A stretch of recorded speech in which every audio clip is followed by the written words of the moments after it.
Hey everyone, this is Rachel and welcome to another scrapbooking process video. If you hang out until after the video is through, there are always detailed shots of my current layout. Let's get going! Hey everyone, so today I am going to be working with Simple Stories Forever Fall. This is actually a just released line. I only bought like 4 or 5 pieces of paper. I didn't buy any of the embellishments. I knew I had a couple of fall themed embellishments and then I'd be able to pull from my stash rather than purchase all brand new ephemera and stickers and things like that. For me, with it being fall themed, I have a problem using themed items for my fall themed layouts. I don't know why. It's my particular part of crazy, so there's not really anything I can do about it other than just, buy simply buy the paper and pull from my own stash. All right, folks, I'm going to go ahead, get you put on fast forward and get started with this. What I'm thinking is going to be a pretty simple layout. All right, let's get going. Okay, before I get started, as I'm kind of going through everything, I just want to have a full disclosure on a couple of things. First of all, this is a video I made back in mid-October and completely forgot about. So apologize for that. So it might be a little bit of a what am I doing next type of video. So I apologize. Second of all, after I made this layout, I went to a crop near my house and they had a store attached and they had the collection kit for this line and I totally bought it because I really like this line. I love the navy in it with that blue. I love that triangle piece of paper. And then the other side of that is that bold multicolored stripe. And I was like, crud, I really need more of that paper in my life. So just a couple of, just so you know, while I was getting everything out. So I have these jelly bean soup, I believe they're called placemats, and basically they're like little mini cut files. And I'm going to back a bunch of them with some of the pattern paper. Now, I trimmed one of these in half, and then I considered trimming it even further so they would make kind of like bisected chevron pieces, but I decided not to do that because it was going to introduce another shape in, and I just decided I didn't need to do that. So so here's what I'm doing. I'm looking through, looking for a pattern paper to be my background piece, and there was no paper I was willing to sacrifice the entirety of the other side. So instead, what I'm going to do is trim this piece here, which is called 4x6 verticals, something like that. And I'm just going to use a portion of it because the backside is that beautiful multicolored stripe, and I definitely wanted to use that. Now, if you hear any purring or anything, that is Miss Xanthe, who is insisting on jumping up onto my lap right now, even though I don't really need her there.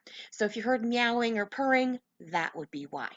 Now, I've decided also to use this 4x6 cut apart, and I like this piece. It's why I wanted to use it more because it definitely fit having that fall in love piece acrylic that I have that is going to be my title. Now, I will be 100% honest here. I don't remember where that is from.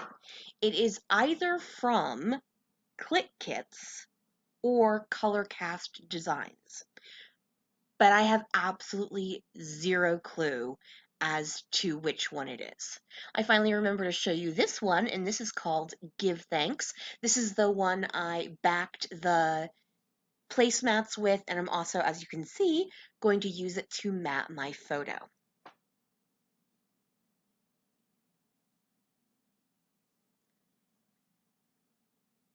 So I'm happy with the way things are looking. I'm going to go ahead, get down this main pattern paper piece, but before I do, I am going to go ahead and ink the edges up with some Hickory Smoke Distress ink. I'm going to go ahead and do that with all of my papers, the title holder, the mat, and all of that.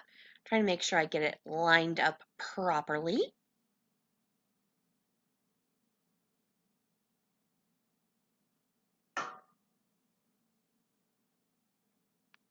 As I said in the beginning, this is going to be a pretty simple layout.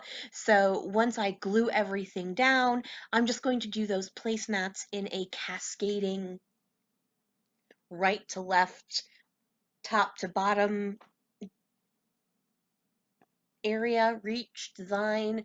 I can't think of the right word there. I apologize. So I go ahead and I add some liquid glue to the back of that acrylic piece, and then I realize if I want to glue this down and I don't want to end up accidentally ripping the piece of paper, I will have to um, put glue on the back of the 4x6 piece before I add the acrylic piece to it. And then of course there was something wonky with my ATG, so I needed to go ahead and fix that.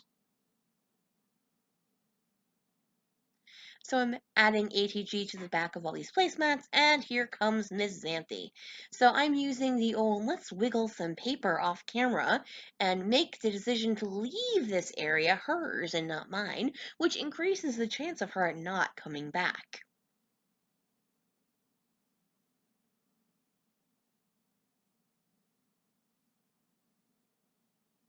So I'm just playing around, seeing what's going on, where I want to actually have these things wind up. It is the end of November here. I'm actually voiceovering this. It is Tuesday night, the 27th, to go up on the 28th.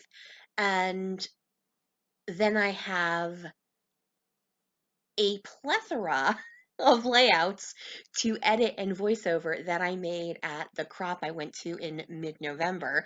So hopefully I will not be a super lazy person and I will get that out, get those started and get them rolling. So hopefully you will start to see those soon.